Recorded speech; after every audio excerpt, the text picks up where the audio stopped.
During my son's wedding, when everyone was applauding the newlyweds, an unknown number rang. Stop this wedding! Immediately! I barely had time to step out onto the terrace. Who is this? Why? The voice on the other end was cold and confident. You need to know the truth about your son's bride. What he said shocked me. You won't believe what she wanted to do. Before we continue, please subscribe to the channel and write in the comments what time it is where you are now. I was reviewing quarterly inventory reports when Kevin burst through the showroom doors. The fluorescent lights caught something metallic in his hand, an engagement ring box. He held it up like a trophy. Dad, I did it. I asked Jessica to marry me last night. My coffee mug stopped halfway to my lips. 5 months. You've known her 5 months. When you know, you know. Isn't that what you always said about Mom? The comparison stung. I set the mug down carefully, buying myself 3 seconds to arrange my face into something resembling congratulations. Kevin's excitement filled the space between us. Flushed cheeks, restless energy, that grin I remembered from his childhood Christmas mornings. I wanted to feel happy for him. Instead, my business instincts activated like an alarm system. Let me meet her properly, I said. Dinner tonight? That evening, I arrived at the Italian place in the Pearl District before them. White tablecloths, soft lighting, prices that kept the restaurant half empty on weeknights. Through the window, I watched them approach. Jessica's hand rested in the crook of Kevin's elbow. She wore a dress that probably cost what most people spent on rent. Kevin made introductions. Jessica's handshake lasted a fraction too long, her grip deliberately firm. Her eyes assessed me the way I'd seen commercial buyers assess inventory, cataloging value, calculating worth. Ralph, Kevin tells me you built the business from scratch. How many locations now? 7? 8? 6 currently. We focus on quality over expansion. Smart, though with Portland's growth, seems like opportunity knocking. I ordered wine. Jessica steered every conversation topic toward business metrics. When I asked about her background, she deflected with practiced ease. Jessica, Kevin mentioned you're from Seattle originally. What brings you to Portland? Oh, you know how it is. Sometimes you need a fresh start, new city, new energy. Plus, the design scene here is incredible. Design scene. Your family still in Seattle? She touched Kevin's hand. Kevin, didn't you say the osso buco here is phenomenal? Should we order it? I watched her throughout the meal. When Kevin discussed emotions, she leaned toward him, all warmth and attention. When business topics arose, her posture straightened, her focus sharpened. Her fingers traced the edge of her wine glass during uncomfortable questions, a tell I catalogued for later. Kevin positioned himself between us whenever I probed too directly. His hand found her arm, reassuring, protective. He'd chosen his side already. Dessert arrived. Jessica laughed about something Kevin said, then turned that smile on me. With a family business this successful, your dad must have lawyers telling him to lock everything down tight. Prenup city, right? Kevin shifted uncomfortably. Jess, I'm teasing. We don't need that kind of thing. We trust each other completely. I said nothing. My silence expanded across the table like spilled wine. Kevin broke it. Dad, there's no rush, but... Son, there's no rush. You could wait. Get to know each other better? We are sure. Why can't you just be happy for me? Jessica touched his hand again. Your father's being protective. It's sweet, actually. The check came. I paid, made appropriate goodbyes, walked to my car in the parking structure. Inside, I sat with the engine off, hands gripping the steering wheel. Jessica's laugh echoed in my memory, warm, practiced, perfect. Too perfect. I pulled into my driveway and sat in the darkness, engine ticking as it cooled. Through 35 years of business, I'd learned to read people. The ones who asked too many questions about money while pretending they didn't care. The ones who deflected personal history while mining yours for details. The ones whose performances were just slightly too polished. I needed to know more. The question was how much time I had before Kevin made this permanent. The next 2 weeks crawled by with Jessica becoming a fixture in Kevin's apartment. I maintained my supportive father routine while cataloging every interaction, every comment that felt slightly off-key. The real test came on a Sunday morning when Kevin invited me to brunch. They arrived at my house together. Jessica surveyed the living room with an expression I recognized from customers evaluating furniture they considered beneath them. You know, Ralph, these pieces are a bit dated. When was this collection made? The 90s? Kevin jumped to defense. It's from our heritage line, classic design. Classic is one word for it. Maybe it's time for the company to embrace contemporary aesthetics.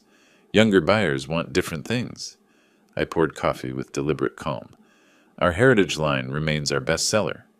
To a specific demographic, sure. Her hand ran dismissively over the leather sofa arm. We moved to the dining table.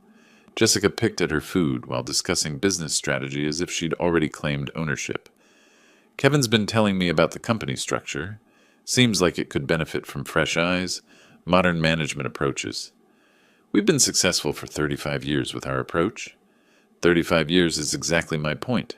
Markets evolve. After the wedding, maybe Kevin and I could review operations, suggest improvements. Kevin leaned forward enthusiastically. That's not a bad idea, Dad. Jessica has great business instincts. I'm sure she does. I waited until she excused herself to the restroom before speaking quietly. Kevin, I've been thinking. There's no rush on setting a date. Why not take some time? Enjoy being engaged. Here we go. I'm simply saying that knowing someone 5 months, 6 months by the time we get married, and you knew Mom for 4 months before you proposed. The comparison landed like a physical blow. Different circumstances. We were younger. So I'm too old to know my own mind now, Jessica returned, timing perfect. She stood behind Kevin's chair, silent, watching me with calculating eyes while my son fought her battle. You're never satisfied with my choices. Nothing I do is good enough. I set my coffee cup down carefully. That's not fair, Kevin. Mom would have liked Jessica. Mom would have been happy for me instead of finding problems with everything. The words hit exactly where he'd aimed them. Don't. Don't what? Don't point out that you've been impossible since she died? That you can't stand seeing me happy? Jessica's voice came soft, gentle. Kevin, maybe we should go. Your father needs time to think. Kevin stood abruptly. His chair scraped against hardwood, the sound sharp in the sudden tension. You know what, Dad? If you can't support this wedding, then maybe you shouldn't come. Kevin, I mean it. I'm done trying to get your approval. I'm a grown man making my own decisions. The door slammed. Through the window, I watched them walk to Kevin's car. Jessica glanced back once, her expression unreadable. I cleared the table mechanically. Plates into the dishwasher, cups rinsed, surface wiped clean. The mundane routine kept my hands busy while my mind cataloged the confrontation. Jessica had never raised her voice, never directly attacked me. She'd simply sat back and let Kevin weaponize his grief, his frustration, his love for his dead mother. That evening, I sat in my study as twilight deepened the shadows. My business Rolodex lay open on the desk, old school, but I'd never trusted purely digital records. I flipped through contacts accumulated over decades. Amanda Richardson, Private Investigations. A colleague had used her services during a partnership dispute 2 years ago. Thorough, discreet, fast. The only adjectives that mattered now. I pulled out my phone and typed, Need comprehensive background check. Urgent. Can we meet tomorrow? My thumb hovered over the send button. This crossed a line. Invaded privacy. Violated trust between father and son. I hit send. Whatever Jessica Turner was hiding, I would find it. My son's future depended on it. Amanda Richardson's office sat above a Korean restaurant in southeast Portland, the kind of place you'd never notice unless you knew to look. I climbed the narrow stairs the morning after my decision, the scent of kimchi and determination equally sharp. My message had reached her late the previous night. Her response came at 6 a.m. 10 o'clock, bring everything you know. She met me at the door. Former cop, my accountant had said. It showed in her posture, her direct gaze, the way she assessed me in 3 seconds flat. Your accountant said you needed discretion. What are we looking at? My son's engaged. 5 months of dating, now planning a wedding. Something feels wrong. She gestured to a chair across from her desk. Feelings aren't evidence. Give me facts. She asked too many questions about money. She answers none about herself. She knew details about my business before we met. Amanda made notes on a yellow legal pad. That's not romance. That's research. I provided what I had. Jessica's name, Kevin's timeline, the dinner observations, the brunch confrontation.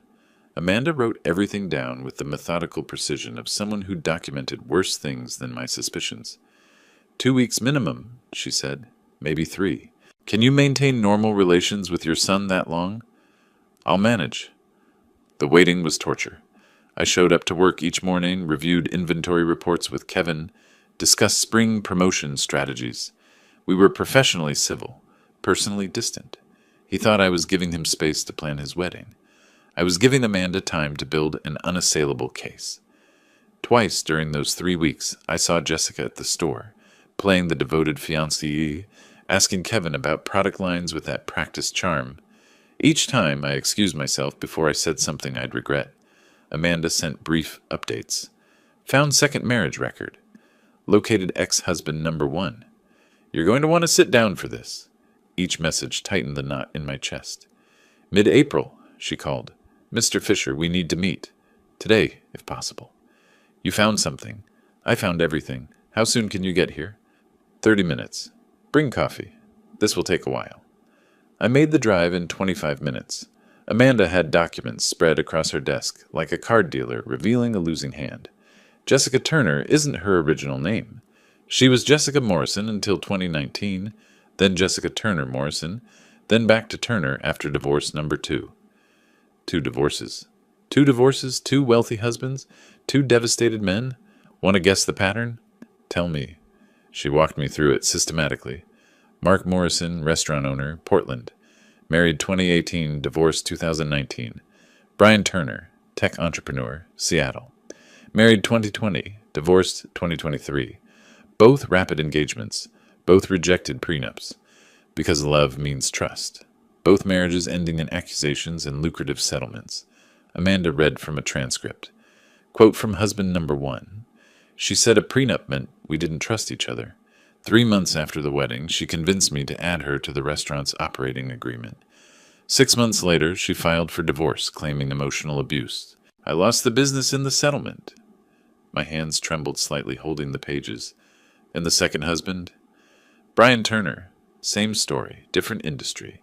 She walked away with $500,000 from his startup. He's been trying to rebuild for 3 years. How did she even find Kevin? Amanda slid a photograph across the desk. She didn't find him. She hunted him.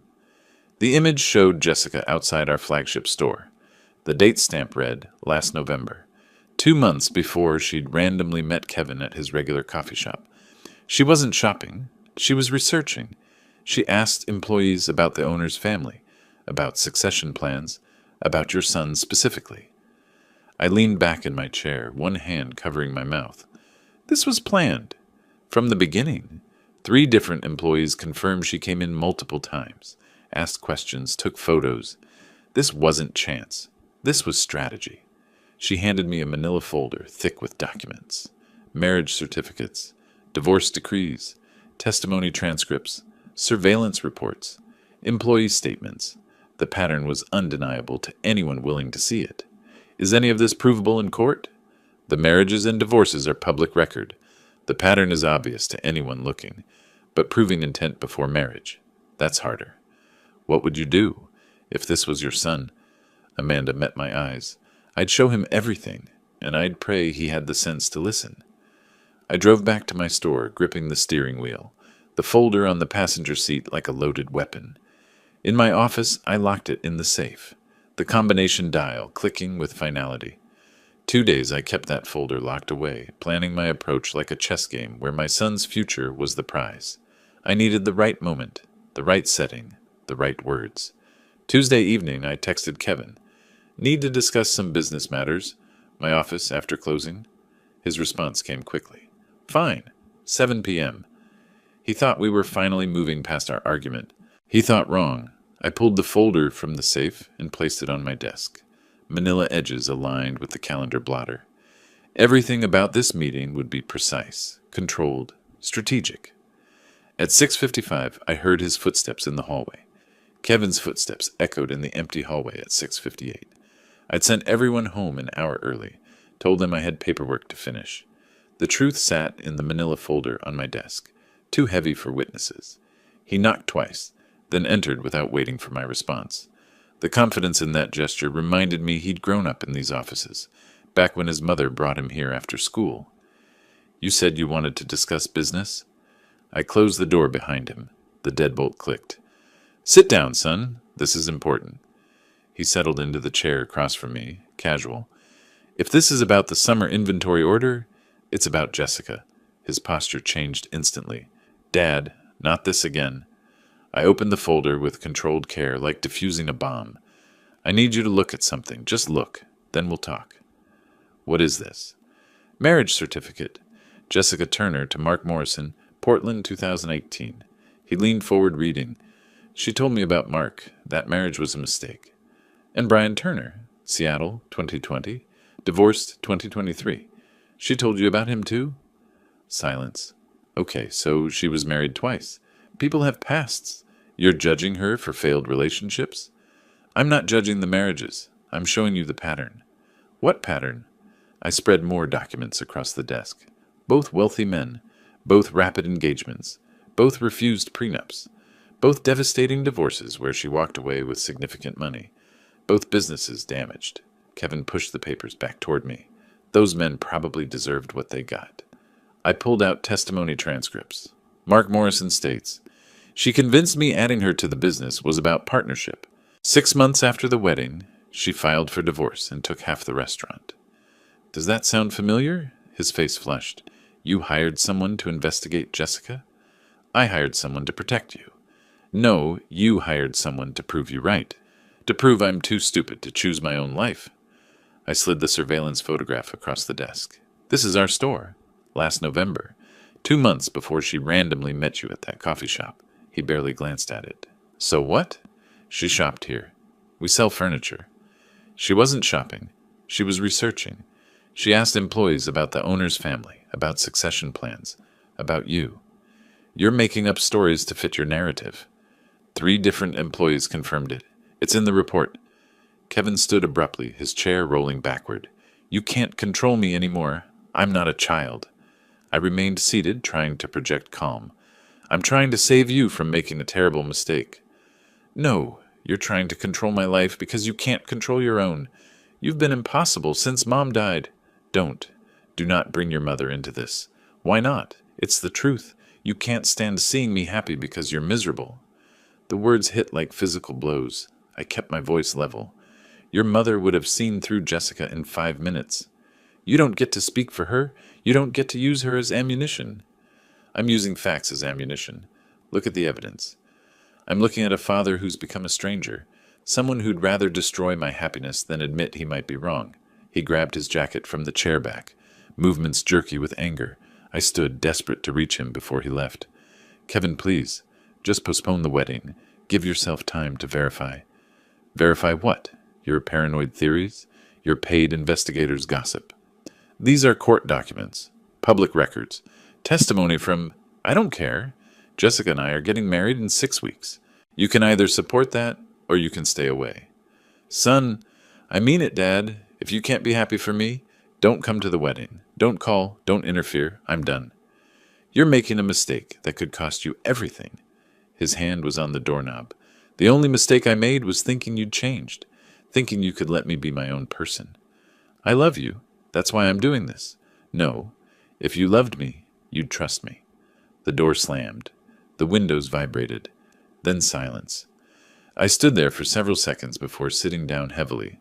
The evidence lay scattered across my desk like casualties. Kevin would tell Jessica about this conversation. She'd know I was onto her. The direct approach had failed. Worse, it had driven my son further into her arms. The silence lasted until midnight. I gathered the documents carefully, returning them to the folder with methodical precision. If Kevin wouldn't let me save him with truth, I'd have to save him another way. I picked up my phone and began typing. You're right. I've been overbearing. I'm sorry.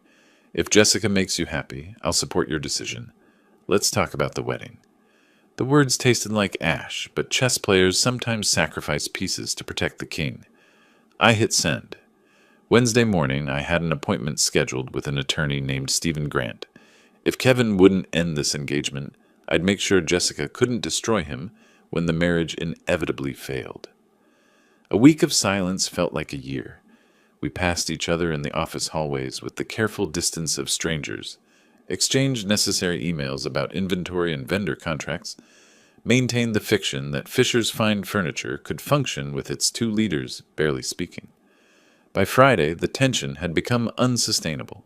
I found myself staring at my phone, Stephen Grant's business card beside it, knowing I had a choice: let my son marry a predator while our relationship disintegrated, or swallow my pride and build a different kind of protection.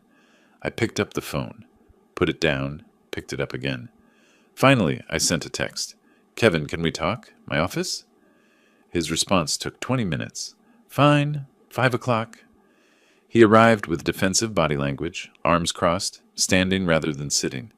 I stood from behind my desk, moved to the chairs by the window.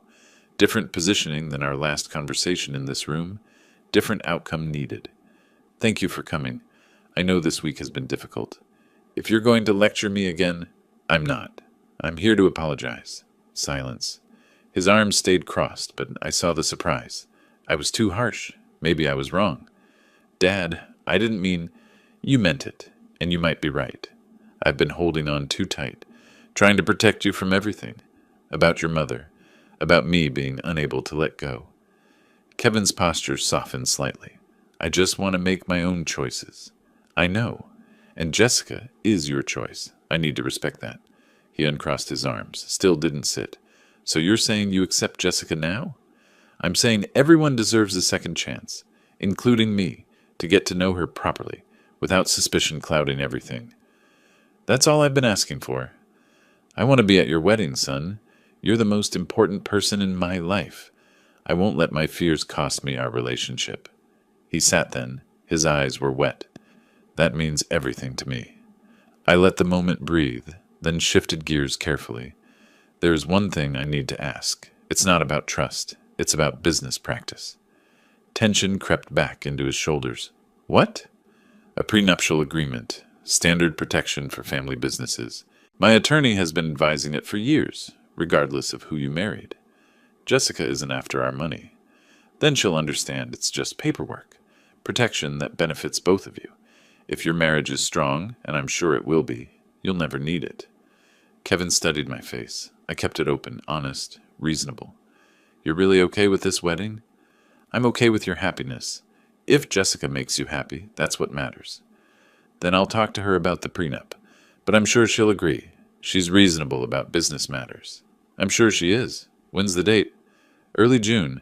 3 weeks from now. We wanted something simple but elegant. I'll be there, front row." We shook hands. Formal, but connection reestablished. After he left, I exhaled deeply, removed the mask, felt my face harden with determination. I opened my laptop and typed an email to Stephen Grant. He agreed to the prenup conversation. Draft the strongest contract Oregon law allows. 2 days later, Kevin called, excited. Jessica agreed to the prenup. She said she completely understands protecting family business. "That's wonderful, son." She said she's marrying me, not the furniture company. The prenup doesn't change anything between us. She sounds very understanding. Too understanding. She thought she could work around it. I drove downtown to Stephen Grant's office the next morning. "Your son agreed to the prenup conversation. Smart move on your part." "She agreed too quickly." "What does that tell you?" Stephen leaned back in his chair. "That she either doesn't understand contract law, or she's planning to become so integrated into the business that the prenup becomes irrelevant." "The second one. Can we prevent that?" "We can try. Let me show you some corporate structure options." The 3 weeks until the wedding moved with surreal momentum. I helped Kevin review venue contracts, discuss seating arrangements, played the role of supportive father with practiced precision. Stephen Grant drafted a prenuptial agreement that would take a team of attorneys years to penetrate. Jessica signed it without reading the details, barely glancing at the 50-page document before her elegant signature appeared on the final page. "See, Dad?" Kevin said afterward, relief in his voice. "She's not what you thought." I nodded, smiled, said nothing about the corporate restructuring documents I'd signed that same morning, the ones that made it impossible for Kevin to transfer business equity without board approval. The wedding day arrived with Portland's rare early June sunshine. The ceremony took place at sunset, Portland's skyline glowing amber through floor-to-ceiling windows. I watched Kevin say his vows with that radiant certainty of young men who believe love conquers everything. Jessica wore white silk that probably cost more than some people's cars, her smile perfect and practiced. When the officiant pronounced them married, the guests erupted in applause. I clapped too, playing my part, feeling the weight of the prenup document in my mental inventory. Signed, notarized, filed. First line of defense in place. The reception swallowed us into celebration. 200 guests, flowers everywhere, a band that probably charged more per hour than most people earned in a day. I gave my toast carefully, hitting notes of love and hope without choking on the dishonesty. Kevin glowed. Jessica radiated triumph. I watched. My phone vibrated in my jacket pocket during the dancing. Unknown number. I almost ignored it, but something made me look. The insistence of the vibration felt urgent. I navigated through the crowd, found a terrace overlooking the city. The door closed behind me, muffling the music. Hello? Mr. Fisher? Ralph Fisher? Yes. Who is this? My name is Brian Morgan. You don't know me, but I was married to Jessica Turner 3 years ago. Every muscle in my body tensed. I know who you are. I know this is terrible timing. Your son just married her. But you need to hear this. I'm listening. Jessica doesn't just want divorce money. She wants your business. Explain. His voice carried the weight of experience and regret. Her pattern. It's not just about settlements. It's about ownership. She'll start slow. Suggestions about business decisions. Then she'll push your son to add her to the company structure. Co-owner, partner, whatever title sounds loving and trusting. We have a prenup. Prenups protect marital assets. If she becomes a legitimate business owner through your son's decision, that's different. That's corporate law, not family law. Cold realization washed through me. Keep talking. Once she's inside the business, she'll arrange problems. Contracts with vendors who don't deliver. Deals that look good but drain cash. She'll have people, partners, consultants, who help manufacture financial trouble. To what end? Force the company into distress. Your son panics, needs to sell assets, liquidate. She owns half the business by then. She gets half of everything. My knuckles whitened around the phone. How do you know this? Because she tried it with my startup. Smaller scale, but same strategy. I caught on before she could finish, but not before she'd damaged things significantly. Can you prove any of this? I have emails where she discussed strategy with someone. I don't know who, but the conversations are clear. Recorded phone calls. Documentation of fake vendors she tried to introduce. I kept everything after the divorce. Why are you telling me this? Why now? Because I let her get away with it. Settlement, non-disclosure agreement, moving on. I've regretted it every day. When I heard she'd married again, family business, substantial assets, I knew she'd go bigger this time. Inside, the band started playing something slow. Through the glass, I could see Kevin and Jessica dancing. I can help you if you're ready to fight. What are you proposing? Evidence sharing, coordination.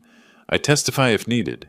Whatever it takes to stop her before she destroys your son's life like she tried to destroy mine. I need to think about this. Don't think too long. She works fast once the ring is on. Here's my number. Call me when you're ready. The call ended. I stood on the terrace, gripping the railing. Portland spread out below me in geometric light patterns. Inside, my son danced with a woman who planned to systematically dismantle everything I'd built, using him as the instrument of destruction. I returned to the reception, smiled, congratulated, watched Jessica across the ballroom with new understanding. She wasn't just a gold digger, she was a demolition expert in designer heels.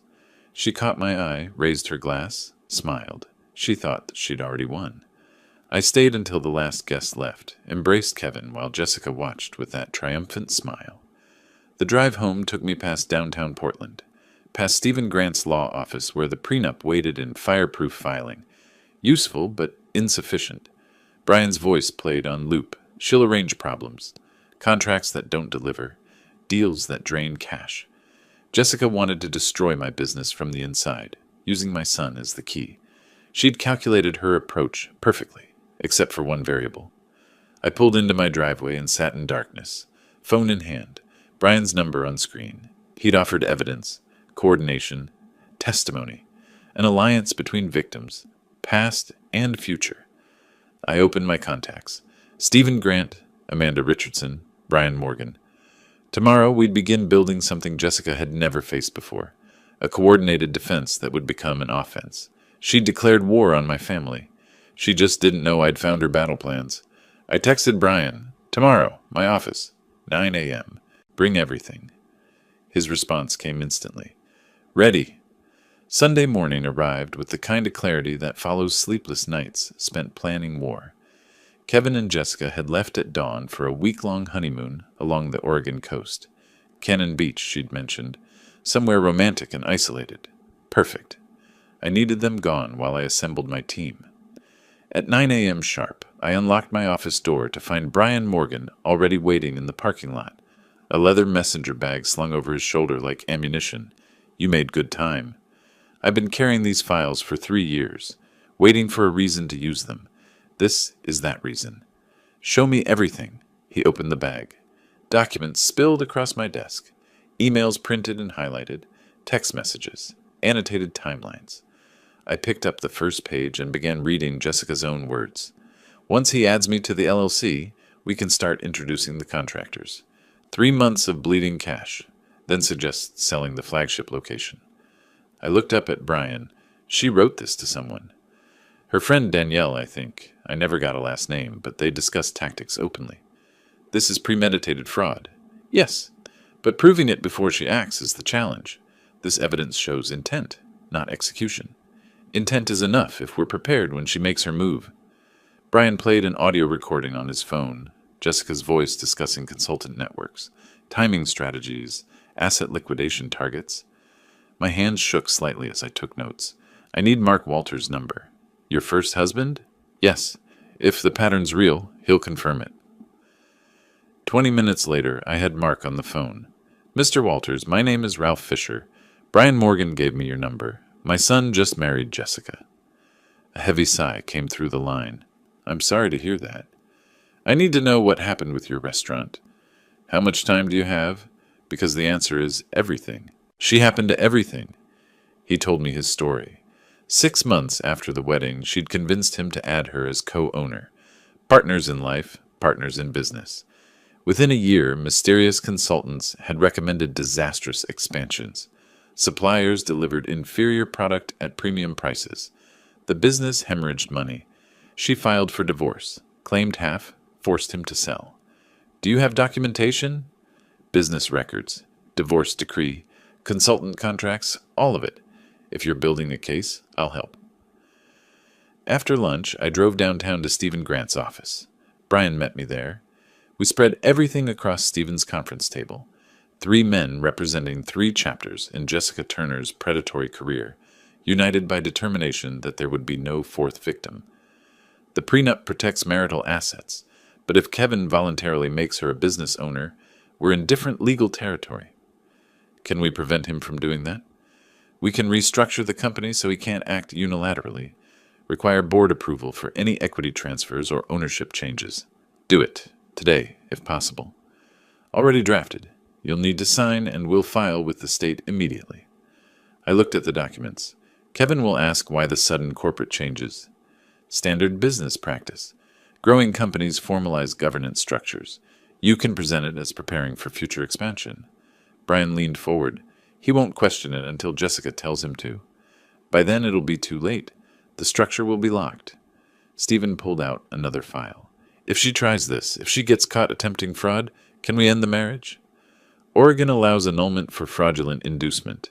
If we can prove she married Kevin with intent to defraud the family business, yes. But the evidence standard is high. What do we need? Documentation of her pattern. Proof she researched the business before meeting Kevin. Evidence of deliberate deception. We're building that file now. They return from the honeymoon in 6 days. Stephen nodded. Corporate restructuring will be complete by Tuesday. That gives you 4 days to implement the monitoring system. Monitoring system? You need eyes on every business decision Kevin makes, every suggestion Jessica plants, documentation, witnesses, contemporary records. I'm spying on my own son. Brian's voice came quiet but firm. You're protecting him from a predator. There's a difference. The corporate documents filed Tuesday morning. By Wednesday, board governance structures were official state record. Thursday, I met with my 3 board partners, trusted colleagues who'd helped build Fisher's Fine Furniture over decades, and briefed them on the threat. They understood immediately. By Friday afternoon, when Kevin and Jessica returned from Cannon Beach with sun-flushed faces and honeymoon stories, the fortress was complete. Kevin noticed nothing different. The business operated normally, I played the supportive father, and Jessica began to relax into what she thought was victory. I gave her 1 week to make her first move. She took exactly 7 days. The following Friday, Kevin invited me to dinner at their apartment, the one that technically belonged to family property holdings, but felt like enemy territory now. Jessica had prepared salmon, poured expensive wine, and sometime between the salad and main course, she made her opening gambit. The salmon was perfectly cooked. Jessica had gone to culinary school briefly, Kevin mentioned, before discovering it wasn't for her. I wondered what else she'd started and abandoned when easier prey appeared. We sat at their dining table, the apartment's large windows showing Portland's evening skyline, and I played my role. Proud father, supportive in-law, oblivious target. Kevin glowed with newlywed happiness. Jessica watched me with calculated warmth. Then somewhere between clearing the salad plates and serving the main course, she struck. Kevin was telling me about the Harrison account. Sounds like you're expanding into commercial contracts. Testing the waters. Corporate furniture is different from residential. You know what's interesting? Most successful family businesses I've researched integrate spouses into operations, creates unified vision. Kevin leaned forward. Really? Absolutely. When partners trust each other in business, it strengthens everything. Don't you think, Ralph? Every family handles it differently. The next day, Kevin approached me during inventory review. Dad, I've been thinking about what Jessica said, about spouse involvement. Oh? She has really sharp business instincts. Design background, understands markets. Maybe she could consult on some decisions. That's a significant step. How were you thinking it would work? Maybe add her to ownership structure? Not a full partnership initially, but enough to make her feel included. Company governance requires board approval for ownership changes. We should discuss it at the next meeting. Tuesday morning, the board met in our conference room. My 3 partners sat along the sides, trusted friends who understood exactly what was happening. Kevin presented his proposal at the opposite end of the table. I'm proposing we bring Jessica into the company in an advisory or ownership capacity. She has valuable perspective we're not currently utilizing. The first board member spoke carefully. Kevin, we appreciate the suggestion, but our bylaws are clear about spouse involvement. What do you mean? We have governance policies specifically addressing family additions to ownership, prevents conflicts, maintains clear liability structures. I kept my voice neutral. It's standard practice for established family businesses. Another partner added weight. I've reviewed similar structures at companies our size. Spouse involvement in ownership creates significant complications. Tax implications, liability exposure, succession planning issues. But other families do it. Jessica mentioned, some do. Our policy doesn't permit it. The vote is no. Kevin turned to me, confused. You could override this. I established the board structure to make better decisions than one person. I won't undermine it now. After the meeting, Kevin's disappointment showed clearly. I don't understand. Why have these rules suddenly appeared? They've always existed. As the company grew, we formalized governance. It happened last month. Convenient timing. Kevin, the board's protecting all of us, you included. Business decisions should be business decisions, not emotional ones. Jessica's going to be upset. She was excited about contributing. If she loves you, she'll understand. That evening, during a casual visit to their apartment, I accidentally left a manila folder on the kitchen counter. Financial reports showing rising costs, supply chain pressures, shrinking margins, all carefully fabricated to suggest trouble without triggering alarm. Tuesday evening, Kevin called. Dad, I found some financial reports at my place. Did you leave them? Oh, those. Yes, must have pulled them out when I stopped by. Sorry. These numbers look concerning. Rising costs, margin pressures. Are we in trouble? Nothing alarming. Normal business fluctuations.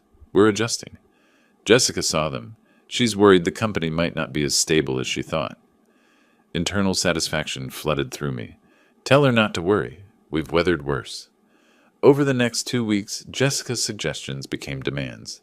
Kevin reported each one faithfully: sell the smaller stores, liquidate inventory, reduce staffing, consider selling the business entirely. Her panic leaked through every proposal. She'd calculated her scheme based on Fisher's fine furniture being worth $8 million minimum. Now she thought it might be worth half that, and her percentage of half was barely worth the effort. I watched her unravel through Kevin's worried phone calls, dinner conversations where she pushed too hard, revealed too much urgency, showed her hand without realizing she'd stopped playing cards and started begging. The fake financial report did exactly what I'd intended: forced her to accelerate her timeline, abandon subtlety, prove Brian's warnings accurate through her own desperate actions. Wednesday afternoon, Kevin called from his apartment. His voice carried strain I hadn't heard since his mother's funeral. "Dad, we need to talk. Something's wrong with Jessica. She's different, obsessed with the business, angry all the time. I need your advice." Finally, the mask was cracking, and my son was starting to see underneath. Jessica's desperation manifested in a man named Derek Chambers. He appeared at our offices on a Wednesday morning in early August, carrying a leather portfolio and wearing the kind of confident smile that consultants practice in mirrors. Kevin introduced him as a business strategist Jessica had found, someone who could help us navigate current market challenges. I shook his hand and knew immediately this was her accomplice, the final piece of her scheme, arriving right on schedule. Derek spread restructuring documents across our conference table. Fisher's fine furniture is at a critical juncture. The market data shows vulnerability that requires immediate action. What kind of action? Kevin leaned forward, worried. Restructured ownership. Bring in strategic partners, or in this case, family partners, to share risk and decision-making. You're suggesting Kevin take majority control? Kevin and Jessica as co-managing partners. You'd retain ownership stake, but operational control would transfer. I watched my son's face. He was buying it. That's quite a shift. After Derek left, Kevin approached me. "Dad, he makes good points. Maybe we need fresh thinking. You've known him 3 days and you're considering restructuring a 35-year company. Jessica vetted him. He's worked with other family businesses. I'm sure he has." Kevin scheduled signing for Friday afternoon. I had 48 hours. Thursday evening, I invited him to my office. Stephen Grant waited with me, evidence folders stacked on my desk like ammunition. "Thanks for coming, Kevin. I know you're scheduled to sign Derek's proposal tomorrow." "That's the plan. Unless you see problems with the structure." "I see several problems. Stephen's here to help me explain them." Kevin noticed the attorney, his expression shifting. "This feels formal." Stephen's voice came quiet but firm. "It needs to be. What we're about to show you requires legal context." I opened the first folder. Surveillance photos of Jessica outside our store, dated November, 4 months before she'd randomly met Kevin. "What is this?" "Your wife researching our business before your chance meeting." "We've been through this?" "No. This time you'll listen, because this time I have proof you can't dismiss." For the next hour, I showed him everything: Brian's emails, Mark's testimony, Amanda's investigation, Jessica's own words in recorded conversations discussing timeline, Derek's role, exit strategy. Stephen read from one email. Quote, "Once the consultant presents restructuring, Kevin will convince his father. 3 months after, we start the vendor problems. 6 months, liquidation discussions." Dated 2 weeks ago. Who did she send that to? Unknown recipient. But the intent is clear. This could be fake. It's not. Brian Morgan provided it. Her second ex-husband. The man she did this to before you. I played the recording. Jessica's voice filled the office, discussing Derek's role, Ralph being voted out, the perfection of using Kevin as the instrument of his father's destruction. Kevin's hands trembled holding the pages, his face drained of color. When was this recorded? 10 days ago. Derek Chambers isn't a consultant, I said quietly. He's Jessica's partner. They've worked together before. You're saying she planted him? Stephen answered. Mark Morrison, her first husband, had a consultant recommend expansion that bankrupted his restaurant. Same methodology. This can't be real. She loves me. She loves what you represent, access to this company. That's all she ever wanted. Kevin left my office at 10 p.m., evidence folders under his arm. I didn't hear from him until midnight, when he called from his empty apartment. She's gone, he said, voice hollow. Everything was a lie. Every word, every touch, every promise. I wanted to say I'd warned him. Instead, I said, "Come home, son. We'll deal with this together." Friday morning, Stephen Grant filed for marriage annulment in Multnomah County Court, citing fraudulent inducement with 40 pages of evidence attached. Jessica's attorney called by noon trying to negotiate. Stephen's response was 2 words: no settlement. This wasn't about money anymore. It was about justice, accountability, and ensuring Jessica Turner couldn't destroy another family. The legal war had begun, but this time we held every weapon, and she had nothing but the lies that had finally caught up with her. The courtroom proceedings moved with the grinding efficiency of justice, delayed but inevitable. Jessica's attorney tried every angle: dispute the prenup's validity, claim emotional distress, argue that Kevin had pursued her. Stephen Grant countered with documents, recordings, witness testimony, and the damning pattern of 2 previous identical marriages. 3 weeks after Jessica's midnight departure, Judge Patricia Morrison reviewed our annulment petition with the thorough attention it deserved. Brian Morgan took the stand, recounting his experience. It followed a pattern I now recognize: rapid courtship, refusal of prenup in name of trust, integration into my business, then systematic sabotage disguised as help. Stephen leaned forward. The same pattern you've observed in Mr. Fisher's case? Identical, down to the business consultant she introduced. It's not coincidence. It's methodology. Judge Morrison studied the evidence for what felt like hours. When she spoke, her voice carried disapproval sharp enough to cut. This court has reviewed extensive evidence of fraudulent inducement. The respondent entered this marriage with documented intent to deceive and defraud. The pattern established by previous marriages, the premeditated research of the petitioner's family, and the respondent's own recorded words establish clear grounds for annulment. The gavel struck. Marriage is declared void ab initio. The respondent receives no marital assets. Case closed. Jessica's attorney made one final attempt at negotiation. My client is willing to drop her counterclaims in exchange for a modest settlement. $50,000 would resolve everything quietly. Stephen didn't hesitate. Your client committed fraud. She gets nothing. If she continues fighting, we'll pursue criminal charges for conspiracy to commit fraud. Victory felt less satisfying than I'd expected. Kevin hadn't attended the proceedings, too painful to witness. He spent those weeks in therapy, processing betrayal that cut deeper than any of us could fully understand. One afternoon in the therapist's office, she asked him what he needed from me. I need him not to say he was right. I need him to let me feel stupid without confirming it. You're not stupid, I said. You're human. She was professional. This is what she does.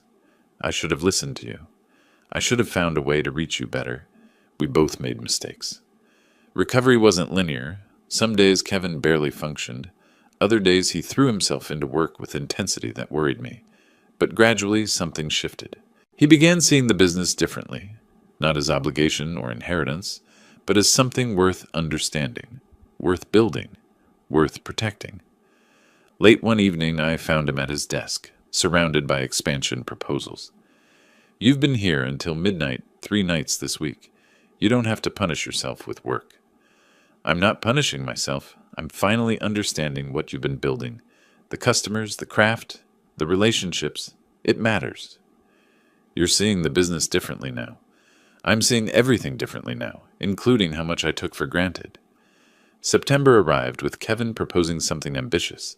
A new flagship store in downtown Portland's Pearl District. Prime location. Expensive. A statement that we weren't just surviving, we were thriving. When did you become the ambitious one? I asked, surprised. When I realized this company is worth fighting for, like you've been fighting all along. The grand opening drew 200 guests. Kevin gave a speech about family, resilience, and the values I'd instilled in every piece we created. Watching him, confident, purposeful, genuinely engaged, I felt something more powerful than vindication. Later, as guests departed and we stood alone in the empty showroom, he turned to me. "Thank you for not giving up on me even when I gave up on myself. You're my son. I'll never give up on you." Portland's lights reflected off the new store's windows like promises. Kevin moved through his life now with ease earned through pain, the bearing of someone who'd been tested and survived. I'd set out to protect my business from a predator, but watching Kevin now, I realized I'd done something more important. I'd protected his future, his ability to trust himself again, his potential to become the man he was meant to be. Jessica had tried to make him a victim. Instead, she'd inadvertently made him stronger. The revenge wasn't destroying her legally, though that was satisfying. The revenge was this: Kevin standing here, successful, recovered, better than before. She'd failed completely, and we'd won everything that mattered. "She almost won," Kevin said quietly, looking around the showroom we'd built together, "but she didn't." I looked at my son, older now, wiser, carrying scars that had become strength. "No," I agreed, "she didn't come close." Because winning wasn't about the money she didn't get or the annulment we secured. Winning was Kevin standing here, whole and purposeful, building a future she'd tried to steal. That was justice. That was revenge. That was love.